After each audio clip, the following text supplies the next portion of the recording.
Hello guys, मैं दीपक सिन्हा आप सभी का इस चैनल पर स्वागत करता हूं। आप लोग देख रहे हैं स्टडी नमा। क्वेश्चन नंबर 5 में हम लोगों ने रियासतों के बारे में पढ़ा। क्वेश्चन नंबर 6 में उन्हीं रियासतों में से एक रियासत जूनागढ़ का भारतीय संघ में विलय किस प्रकार हुआ। क्वेश्चन नंबर 6 है ये, जूनागढ़ का भारतीय संघ में विलय किस प्रकार हुआ। अब थोड़ा सा भूमिका बनाता हूं।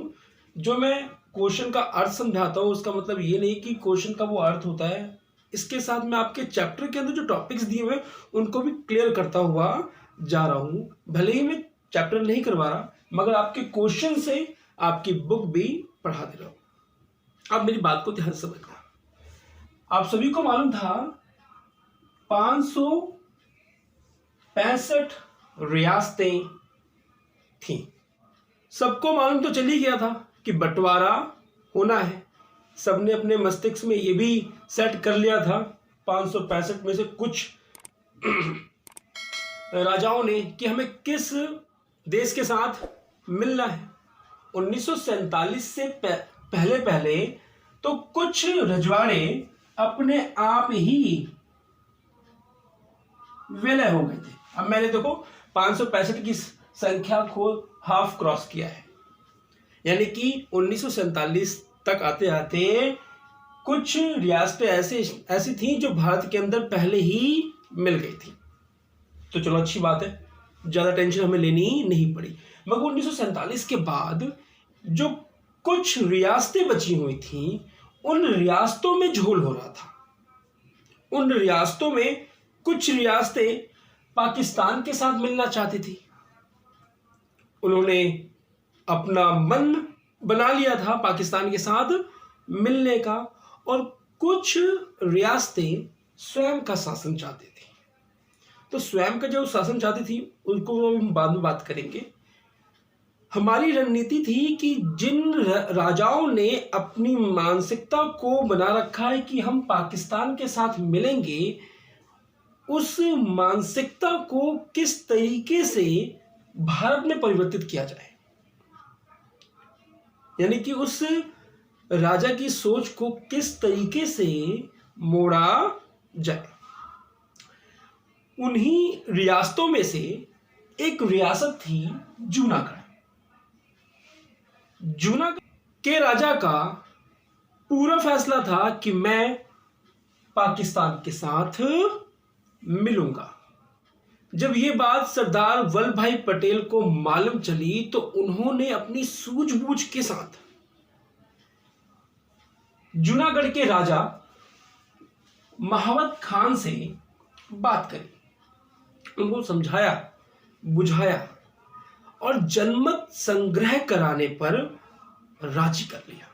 जनमत संग्रह यानी कि जूनागढ़ के महावत खान, इन्होंने पूरा अपना इरादा कर लिया था कि पाकिस्तान के साथ इनको मिलना है। सरदार वल्लभ भाई पटेल ने इनको ऐसा बोतल में उतारा कि इन्होंने अपनी जनता से पूछना अनिवार्य समझा कि मेरी जनता किस देश के साथ जुड़ना चाहती है। हालांकि जनता को यह अधिकार बिल्कुल नहीं था कि वो ये बताए कि वो पाकिस्तान के साथ मिलना चाहती है या हिंदुस्तान के साथ मिलना चाहती है।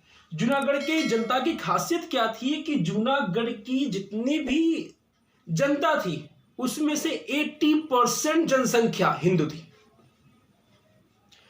और जूनागढ़ के जो राजा थे महावत खान ये मुसलमान थे। तो इनकी सोच तो यही जाकर अटकी हुई थी। मगर सरदार वल्लभ भाई पटेल जी ने इनको ऐसा शीशे में उतारा कि इन्होंने जनमत संग्रह करवाया और जनमत संग्रह ने ठोक दिया वोट कि हमें इंडिया में शामिल होना है। इस प्रकार जूनागढ़ भारत में विलय हो गया। यानी कि यहां पे ये बात क्लियर हो जाती है कि 565 रियासतों में से कुछ रियासतें 1947 तक तो भारत में सम्मिलित हो गई थी, मगर 1947 के बाद कुछ ऐसी रियासतें थी जिनके साथ छल बल कल का प्रयोग करना पड़ा। आगे क्वेश्चन नंबर 7, 8, 9 में हम हैदराबाद, जम्मू कश्मीर एंड मणिपुर के बारे में पढ़ेंगे कि ये किस प्रकार से भारत में विलय हुई। इसका आंसर आपकी स्क्रीन पे है। आइए अब आंसर पे बात करते हैं। इस आंसर को कराने से पहले एक बात बता दूं कि ये जो क्वेश्चन है जूनागढ़ का भारतीय संघ में विलय किस प्रकार हुआ, ये इम्पोर्टेंट नहीं कहूँगा। इस क्वेश्चन का आपको नॉलेज होनी चाहिए। ये पेपर में क्वेश्चन नहीं आता, छोटा सा आंसर है, बहुत जल्दी इसको ख़त्म कर देंगे यानी कि। और इस क्वेश्चन की जो जितनी भी जानकारी थी मैंने आप लोगों को बोर्ड पर समझा दी है। तो स्टार्ट करते हैं। जूनागढ़ गुजरात में कठियावाड़ा में एक छोटी सी रियासत है। यहाँ की 80% जनसंख्या हिंदू थी। यहाँ का नवाब महावत खान पाकिस्तान में शामिल होना चाहता था, क्योंकि राजा क्या थे, मुसलमान थे, और प्रजा वहाँ की 80% को क्या थी, हिंदू थी।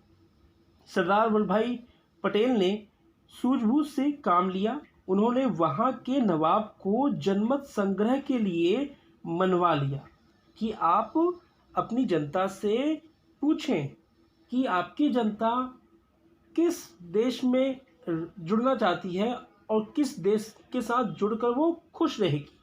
तो महावत खान ने सरदार वल्लभ भाई पटेल की बात मान ली और फरवरी 1948 में हुए जनमत संग्रह में जूनागढ़ के लोगों ने भारत में मिलने की इच्छा व्यक्त की और 31 दिसंबर 1948 को जूनागढ़ और इसके साथ लगने वाली कुछ छोटी रियासतें राज्य में विलय हो गई। देखो, इसमें एक लाइन कहा गया कि जूनागढ़ के साथ लगी छोटी रियासतें। उस टाइम में भी कुछ रजवाड़े ऐसे थे जो आर्थिक रूप से मजबूत थे, तो उनके ऊपर भी छोटी छोटी रियासतें निर्भर थी। तो जब मेन हेड किसी देश में मिलेगा तो ऑटोमेटिकली उसके साथ जुड़ी हुई छोटी रियासतें जो उन्हीं पर निर्भर है, वो भी रियासतें उसी के पीछे चल पड़ेगी। तो जूनागढ़ 31 दिसंबर 1948 को भारत में विलय हो गया। तो इसी के साथ ये क्वेश्चन समाप्त होता है। अब हम नेक्स्ट क्वेश्चन पे बात करेंगे। नेक्स्ट क्वेश्चन होगा हमारा, मणिपुर रियासत को भारतीय संघ में किस प्रकार शामिल किया गया। तो प्लीज अपना और अपने परिवार का ध्यान रखें। जय हिंद, जय भारत।